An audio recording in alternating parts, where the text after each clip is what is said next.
Unicorns and glitter and taxidermy critters are just some of the things they like.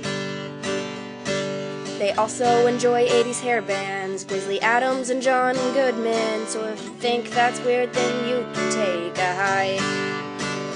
But the things they enjoy the most are making art and cracking jokes, so without further ado, here are your hosts. You've got your two artsy gals, your two artsy gals. Here are your two artsy gals. Hey everybody, this is Katie. And this is Sharon. And you are listening to Two Artsy Gals. Woo! Woo! I'm a little low energy today. Sorry. Yeah, a little hang. Yeah, a little hang. Well, hungover, our girl. I spent a little bit too much time with the captain last night. That dirty bastard.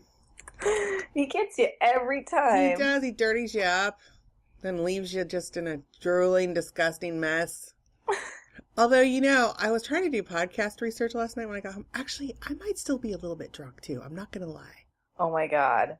So, but I was doing podcast research last night, and I decided to drink more at home because, it's what you do when you're already drunk. And I made Katie get up really early this morning, and she was did. very, very accommodating. I was, and I laid in bed for like 5 minutes thinking, maybe I should just fucking tell Sharon we should do this another day. Fuck this shit is what like you were I saying. laid there, I was like, I don't know, man. I don't know if I can fucking do this. I put one foot on the floor and I was like, oh, this is not looking good. But I got up, had some fucking grape nuts with a banana in it, got my coffee. I think I might be okay. Oh, I might have to excuse myself, but I think I'm okay. And it might just be because you're still drunk. A little. I just realized I almost slurred my words a little bit there for a second. So, before we get started today, we now know officially that the Kickstarter was a super fail. Wah, wah, wah. Wah. So, we should do voiceovers for shit, Sharon, where we just make weird noises. Oh, yeah. We could go like, wah, wah, and stuff like that. And it would be hilarious. Totally. But we're good at it. People would buy them for millions. Right? Maybe that's what we're not doing for our millions. Yeah. So, plan B. I want y'all to calm down. Like, the podcast is not going to go away immediately. There's still time to do stuff to keep it going. Thankfully, our biggest donation is going to get given to me anyway, because, it's my mom. And that, I think, will cover, I'm not sure what the price is, but I think it'll pretty much cover all of the majority of our fee for storage, which is actually, at this moment in time, our most pressing issue, because I might have room left to store this episode, and then that's it. We're going to be capped out. We'll reach our max. So that is going to take care of that. Oh my God, my dog is barking. He should totally shut up. That is not a noise I want. Can you hear that? I can. My husband's down there, dude, all day. Murr, murr, murr. What is that dick's problem? I don't know. There's probably a squirrel flipping him off on the porch or some shit.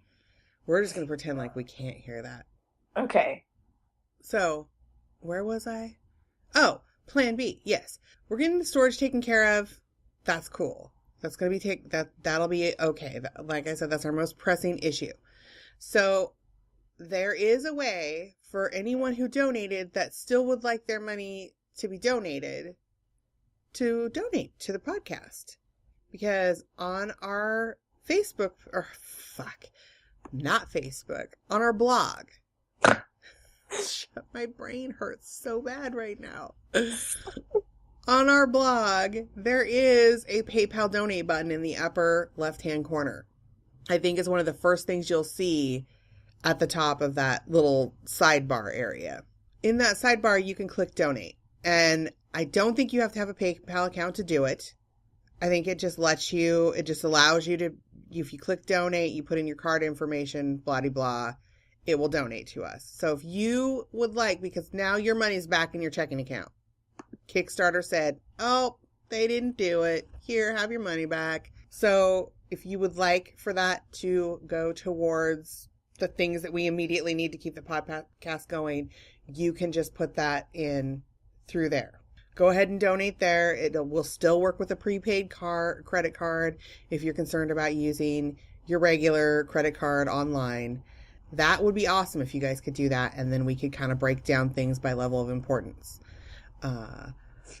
Also, I am going to be adding an Amazon wish list to our blog. So if you're someone who doesn't want to just give cash or money, you would like to know personally what your donation took care of, you can donate stuff we need.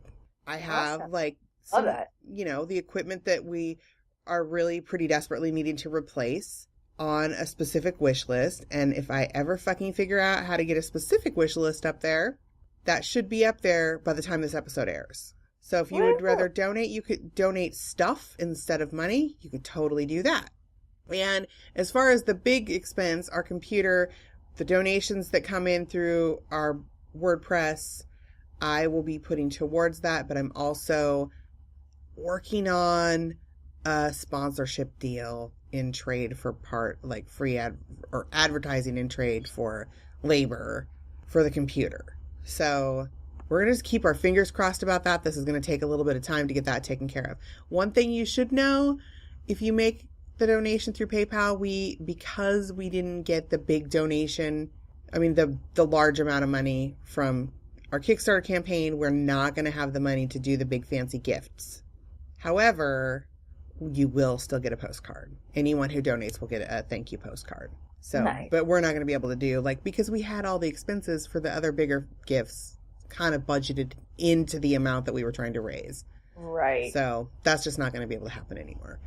But relax. We're working on things. And also, I still am trying to figure out the widgets for our blog. But we do have a Cafe Press store where you can buy the tote bag.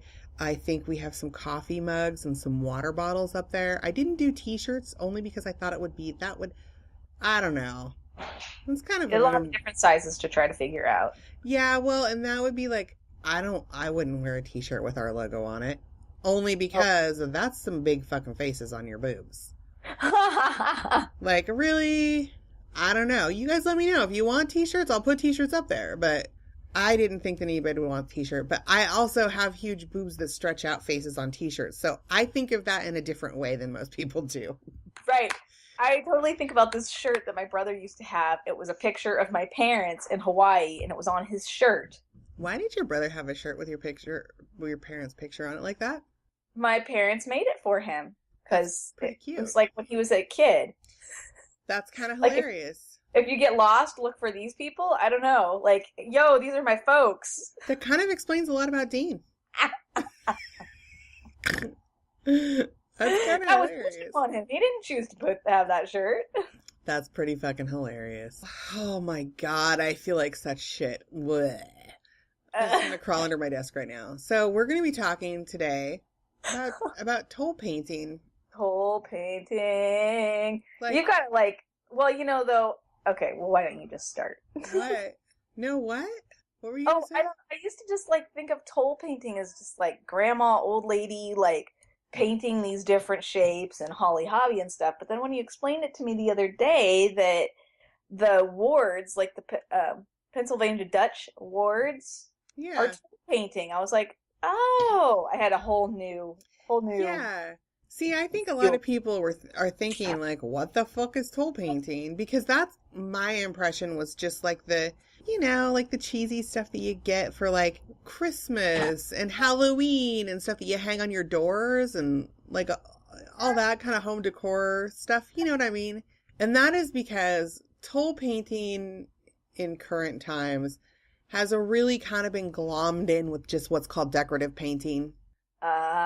So, and that actually created problems for me when I was researching this episode because there are not a lot of resources out there that are just specifically geared toward the tradition of Tole painting, which is actually a folk art. Mm-hmm. And it's done on like tin, wooden utensils, objects, and they would be things that are like more valuable family objects or heirlooms, furniture, especially things like wooden chairs and wooden tables. And traditionally, like, it used to be done on tea trays. Right. And the reason that it's called Tole painting is that the word Tole is French for table. And those trays used to be called tea tables. And people used to be Tole painters. They painted those tea tables. Mm-hmm. But yeah, it's a very specific style of painting, though. And I think it's a tradition that came to the U.S., of course, because the U.S. is filled with immigrants. That's all we all are. Mm-hmm. So it would have come from there. A lot of people, it was very German. It was also very Nordic, like Norwegians, the Danes, the Swedes all did it. And they all have different patterns. Mm-hmm. I am not going to try to. And I actually tried to find information that would tell us what pattern was what. Mm-hmm. But I don't really think that now. I think that it's just been kind of like, I think now it's just gotten so generic that only those who like probably the people who like Pennsylvania Dutch country, like I'm assuming those communities probably still very much have their own patterns that they use. But I don't think that it's a widespread like thing anymore. I think that people just Tole paint. And really, when in my research, what it boiled down to and what I found is that traditional Tole painting is done in what's called one-stroke painting. Mm-hmm. And I have accidentally done this before, not realizing that's what I was doing. Cool. When you paint, because, and I'm going to put up a video because I found a pretty cool video of a lady doing one-stroke painting or Tole painting. So what they do is they're loading their paintbrush with the shadow color. Uh-huh. Oh my God, what is happening? Oh my God, can you hear that? I'm sorry. Hold on. So the one-stroke paint. Yeah, so you're loading the shadow paint and the highlight paint on one brush, and then you're kind of mixing it on the brush a little bit. So you are doing one petal in one stroke, one leaf in one stroke, or one half of one leaf in one stroke.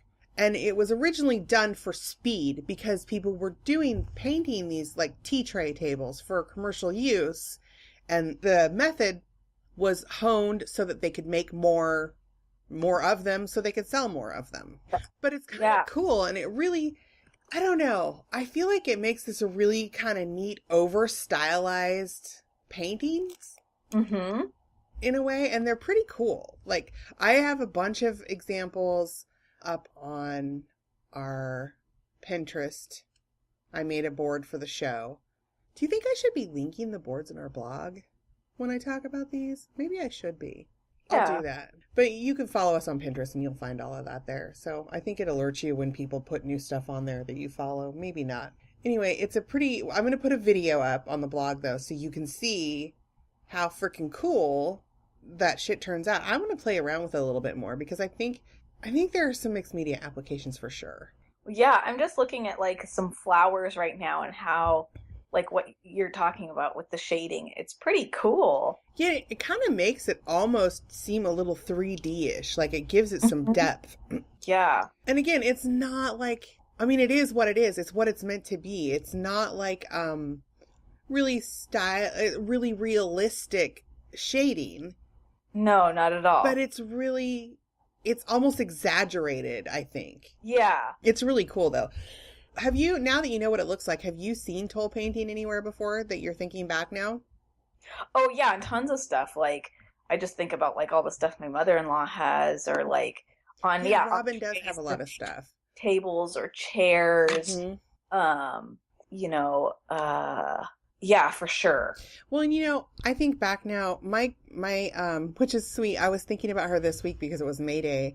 My great aunt Nancy, who was my great grandmother's sister, was the sweetest little lady. And her husband, who I never knew, I think he died maybe before I was born. I'm pretty sure it was before I was born. Uncle Ole, he was like a shipbuilder.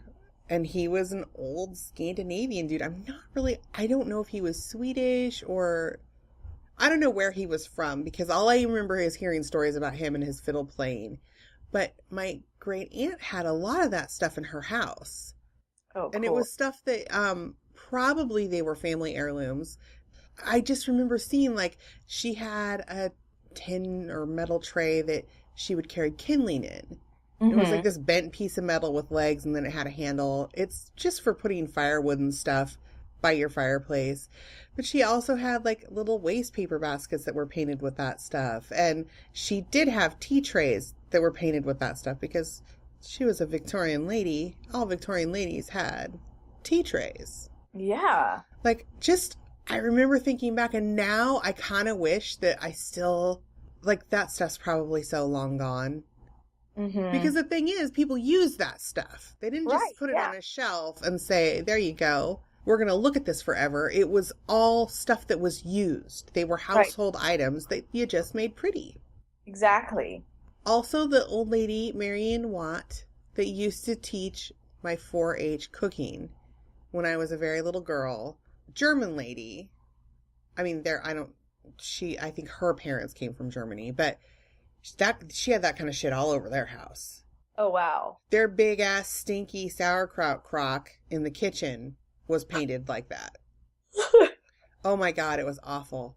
Wow, I love it. No, well, I don't like sauerkraut. I try to like sauerkraut, but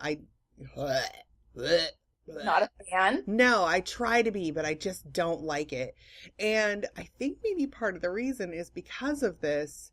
We would go do at 4-H cooking at her house, and we did a lot of baking. But they had this big old ancient ceramic crock with a wooden lid that they were always making sauerkraut with in their kitchen. So now, no matter what you were baking, their kitchen fucking smelled like sauerkraut. So like I have this very distinct memory of making mini muffins because it was the first time I'd ever seen a mini muffin pan. And I was like, this is fucking great. This is the greatest thing ever, because when you're like 7, 8 years old, a mini muffin is like bite size. Oh yeah. Like, that's just like it's a perfect way to get food into your face. That's like hilarious. Our 4-H leader had mini muffins the other day for snack during sewing That's so class. funny. But yeah, I remember making those mini muffins and thinking they were going to be so good, but I was so disappointed because, like, when you're around a strong smell, it kind of makes you taste the smell.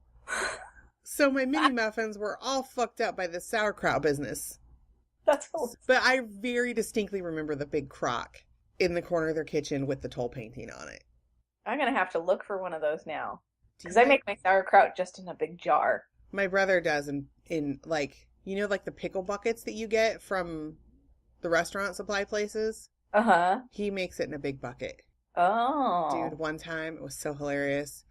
We went to my brother's in Eugene for Easter. We stopped there after Easter. I don't know. No, maybe it wasn't Easter. I don't remember what the fuck it was for. We were there. My son August was probably, I don't think he was in high school yet. I think he was probably middle school. Maybe freshman year, but I think it was probably middle schoolish. So my brother has this big jug of sauerkraut that he has just opened up. And Kurt put $10 down on the table in front of a huge bowl of the sauerkraut and dared my son August to eat it all and drink the juice. So it was $10. He ate it all and he drank the juice. Then we had to drive back to Portland that day. Oh no. And he farted in his sleep the whole fucking way home, so badly that the dog came up in the front seat and laid on the floor like, I can't be by this guy. And he kept waking up and yelling at my husband, thinking that it was him farting in the car because it smelled so bad it was waking him up, but it was his own fucking ass. Like, it was the grossest ride home I've ever had. The only thing grosser I've ever experienced is when our friend Robert ate a truck stop pickled egg on a long car ride. Oh man, truck stop food, let me tell you, we had a trip to Arizona and the French dip sandwich killed our friend Jeff. Oh And it no. was like we were caravanning, and finally we had lost him to the truck stop bathroom, and our friend Andy was like had to go in there and be like, "Man, are you okay?" Like Oh my we were waiting God. for like 45 minutes. Oh, that's never good. That's never good. It was bad. It was like, man, do not get the truck stop French dip. Holy shit. I can't think of a French dip. Oh my God. I'm trying to think of what a fucking French dip would do. Like what you would have to do to a French dip to make it that bad. Oh, that meat must have been, it must have been bad. Oh. Speaking of meat, now we're going to turn this to in a different direction, because yesterday when we were at our friend Casey's Cinco Kentucky Derbeo party, they do Mexican food and barbecue. Mm-hmm. I don't know who the fuck brought it. I don't know what the hell they marinated it in, but they have these really thin strips of like London broil strips, I guess. I don't know. But it was cooked on the fucking barbecue, and it was like beef bacon. Oh, wow. It was like the best thing I've ever put in my fucking mouth. Wow. I was like, this is delicious. And then I had like 2 pieces of it, and then it was gone, and there was none left. Oh. I was super sad about it. I told another one of our friends was there, and I was talking to her, and I said, I gotta go find some more of that beef bacon. And she goes, dude, if you find it, bring some back for me. But it was gone. Oh, bummer. I don't know. Did they serve it on a Tole painted tea? They didn't. I was just trying to think of how we could swing that back into Tole paint. Thank you. Apparently, when I have a hangover, my Segway maker is broken. Don't worry, I got your back. God, thank God, because I forgot to take Tylenol before we started. I feel like my eye is going to pop out of my head right now. Oh my God. I can actually feel my pulse in my temples. Oh, that's the worst. It is the worst. It's my own fault. I knew we were recording today. You know, it just fucking happens. So, what's your favorite, like, Tole painted item? Did we already Honestly, talk about this? I really think that my favorite, historically speaking, was, like, my great aunt's tea trays. Cool. Like, because she just, I don't know. I think it's just a sentimental thing. I wish I had those because she was just so sweet. She was the sweetest little lady. I was just remembering her because on May Day, when I was a little girl, remember when you were in grade school and you used to make like little paper flower baskets and stuff for May Day?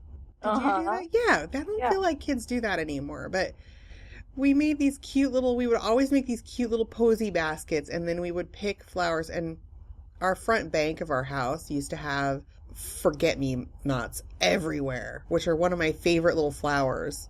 And so we would fill those with forget-me-nots, and then we would walk up to my great aunt's house, or great aunt, my mom's great aunt, and then we would set them on her porch and knock on the door, and then go hide in the butterfly bush on the side of her house. Aww. Which I'm sure we were not hiding because we were really little. Like, my mom had to walk us there. We weren't old enough to go by ourselves.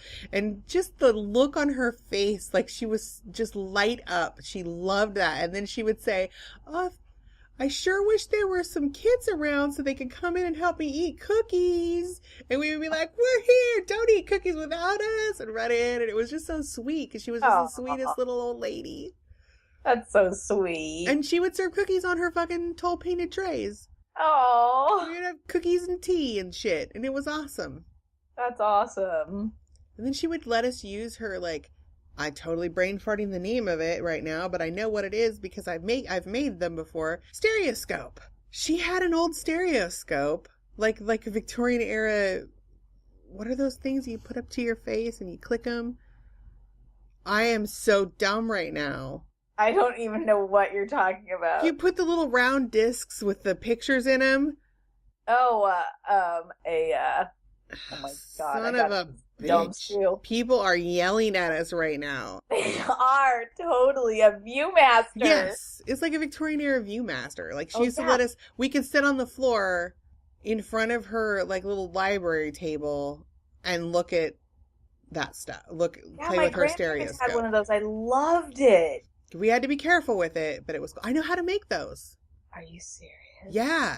I'm going to do an episode on them. I think we should do an episode. But what I'm trying to do is like make the photographs like of all my artwork and then sell little handmade stereoscopes with my dimensional artwork Awesome. in there. But anyway, that is for another show entirely. Do you have a favorite example of Tole painting? My favorite, well, now I kind of like, oh, yeah. Oh, whoops. Shit. I just ripped my headphones off my head. Now I'm kind of like, I really like those. Oh my God, this is like a fucking train. Oh my God, now your boys are outside the door again. What is even happening today? Get away from the door, you guys! Yes, my favorite are the Pennsylvania Dutch, the wards. I like those. What are those? Explain them. Okay, so they're big round discs painted with... Oh, that's what it's called? A ward? Uh-huh. Oh. They also call them... Hold on. Let me look up another name for them. They're also called something else. Oh, they're called hex signs, also. As in H-E-X? H-E-X, hex signs. Oh. Does that mean they're, like, meant to keep, like, bad dudes away? Or, like, what are they? Yeah, they're to protect your house. Yeah, so they're usually in the form of stars and circles. They grew out of the Frankter and folk art traditions about 1850, when barns first started to be painted in the area. Yeah, so they started becoming really popular with tourists, and they had stars, hearts, tulips, but a lot of them mean different things. It says, here's an interesting thing. The Amish do not use hex signs. Well, that seems a little woo-woo for the Amish, to be honest with you. Yeah, but you see them all over Lancaster County. I mean, that's where I got a bunch of mine. But I know that my mother-in-law has several of them, and then she's got some huge ones up on the property in Squim. So we have some small ones around here, and they're supposed to mean different things. You know, like we have two that are lovebirds that are like, protect, love and protection over your house. But yeah, definitely like look them up because they're kind of interesting. I never knew what they were called. So they're wards or hex signs. That's really cool. Yeah, I'm only finding. Maybe I made up the wards thing. I'm calling the way that I found them on Google was hex sign. Okay. Well, that's pretty freaking neat. Yeah, they're pretty cool. Well, oh God. Every time I cough, I feel like my head's gonna explode. I put on our Pinterest. There are a lot of little tutorials or like examples, step-by-step things that show you how to do specific flowers or birds or whatever in this one-stroke technique. And there are also a few examples of that stuff being done on like vintage book pages. Oh, cool. And sheets of music, which really kind of made me start thinking about mixed media applications for this one-stroke painting or Tole painting. And I feel like you could do a lot of cool shit with that. Yeah. Like, especially when you look on the Pinterest, you'll see this, the one on paper, like vintage book pages. So you can like stretch out your acrylic paint with a little bit of like Mod Podge or fluid retarder or something like that that'll kind of thin it out so it makes it more transparent. Oh, yeah, I've seen that. And then people are doing these Tole painting patterns on these pages so you can see the words through them, but they still have this really dimensional, cool flower painting. So now I'm thinking I need to try to work this in. Yeah, that's cool. Because they're really neat looking. So, and again, I will put up a one-stroke painting video. And I also found a website called Zest It, which is just about Tole painting and decorative painting. So they have a really cool, like, they have a how-to. So they give you some brush strokes. And I'm going to link that to our blog, the exact page where they teach you the different brush strokes that are used in one-stroke painting. Awesome. Also, I would poke around that website because they have a way more extensive history than I was able to give, just within the parameters of the show and time frame. They also have a lot of resources. They tell you a lot about what kind of brushes you should be using that make it easiest for, and really they exclusively use flats and rounds. Mm-hmm. So, but it's pretty neat. There's a lot more that goes into it than you would think. Mm-hmm. So the Zest It, I will put the brushstrokes link up there, but I would encourage you guys to just poke around the website and learn a little bit more about it. Nice. So, and again, on Pinterest, we'll have examples.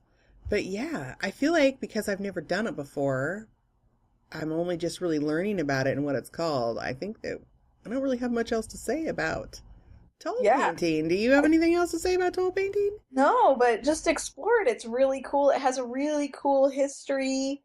Oh my God, and you have to look at some of the old furniture. Yeah, for that's sure. Painted like that, because I put some furniture examples up on the Pinterest, but they have like these old wardrobes and armoires that have like drawer fronts and just really beautiful. It has some, like, again, it's not just that cheesy stuff that you see, the cutesy decorations that you put out once a year for Halloween or Christmas or whatever that you can buy at craft fairs, which are cute. I'm not putting those down in any way. But real Tole painting is I think it's a tradition that's probably passed down through the generations. And it has a pretty rich history, and it's really, really interesting.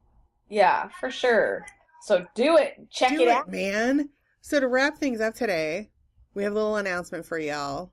I'm going to let Sharon go because it's Sharon's announcement. Okay. So I am going to be leaving the show. I have had so much fun doing this show in the past year plus with Katie. It's been awesome because then I get to talk to Katie so much and talk about things that we love to talk about. But it has, right now with 2 small kids and a farm, I just don't have the time to dedicate to the show anymore. Well, you should probably also throw in a full-time job with an hour-and-a-half commute each direction every day too, because that as well. That's a time eater. Yeah, that's a time eater. So that's been really difficult, but I really have enjoyed doing the show. I really am so thankful that I got the opportunity to do this podcast with Katie. And to all of our listeners, you guys are awesome. It's been a really cool experience. So I had a really hard time telling Katie that I was going to have to leave. But I know that the show will go on and still be really awesome. It will. And we are going to actually have Lonnie, who subbed for Sharon once when we did our decorative furniture episode. Yeah. Lonnie's going to step in and take Sharon's place, but Sharon will be back to sub for Lonnie on occasion. Yes. So she's not going to be gone forever. You'll still get a visit from her once in a while. So I also want to announce Sharon has, I think, 3 shows left after this one. Mm-hmm. So we're going to do her last show. We're just going to kind of have a special show where we're going to talk about, I don't know, fun shit. We're not going to have typically any subject matter. I have a couple of pep talks I've been wanting to give about art, and I think we're going to just talk about following your dreams and shit, because that's ultimately why Sharon has to leave the show, because Sharon and her family are kind of following their dream, and I'm super proud of her, and I'm really excited for them and what they're building for themselves. But we also now have a new voicemail line, so that you guys can call instead of email if that is something that works better for you. And I was thinking, since we're going to introduce the voicemail line today, that everybody could call and give goodbye messages for Sharon. Aww. So if y'all have something that you want to say to Sharon before she leaves, or that we can play it on our show, our final show, that new number, it's 2 Artsy Gals voicemail line, just for you. It's 503-395-7190. And I will put that up on the blog also. I tried to get something awesome that would like spell out our name or something, but we're just using a free Google Voice account because we broke. So I couldn't make it work. Any combination of 2 Artsy Gals. So it's 503 395-7190. So if you want to call that number and say goodbye to Sharon, tell her how awesome she is, or if you just have shit to say about the show, you can call that number. It'll be super awesome. And whatever messages you play for Sharon, we'll try to fit them into the last show somehow. But even if we can't fit them all in, Sharon will definitely hear them. So yeah. Yay. I know, I feel like I'm trying to save all my emotions for your last show. Oh. Try not to get weepy right now. But I'm in a weepy state anyway because I'm really trying not to puke right now as well. Because of my hangover. So, meh. Like, I have coffee sitting beside me, and I've never had a cup of coffee look more disgusting to me in all my life. Oh, no. Well, we better wrap it up so you can go hug the porcelain bowl. So I can go worship at the porcelain shrine. Yes. But, all right. Again, we have another way to contact us now because we have the phone number, which is awesome. But you can also go to our blog and check out everything that all the links to the cool shit about Tole painting today that we have up. And that number will be on the blog. And that is 2artsygals.wordpress.com. So go check it out. If you want to just email us the old fashioned way, it's 2artsygals@gmail.com. So shoot us some email. And we are on all the social medias that matter. You can search for 2artsygals on Pinterest, on Twitter, on the Facebooks. We have a Facebook page. All the stuff. And if you just don't want to have to type all that into your device, you can just go to our blog and click on all the buttons because you can follow us through the blog. We make it easy for you because we're just kind of cool like that. And then you can listen to us on Twitter and iTunes as always. So yeah, you should totally do that. Are you still there? I am. Okay, you got so quiet. I was like, where'd Sharon go? Well, I think now what's happening in my house? Oh my God, it is the noisiest fucking Sunday ever. I don't even know what's happening. I'm going to go beat my husband and my dog, maybe. Not my dog. I like him more than my husband. So, but yeah, next week, what the fuck are we talking about next week? Oh yeah, next week we're going to be talking about Tyvek fucking mailers. Oh, nice. And all the cool shit we can do with Tyvek mailers. And we had our super listener Lois send us a tutorial like months ago that I've been wanting to try and talk about. So that is what we are going to be doing next week. So make sure you come back and listen to that shit because it is going to be awesome. Sweet. So yeah, until next week, make some cool shit, yo!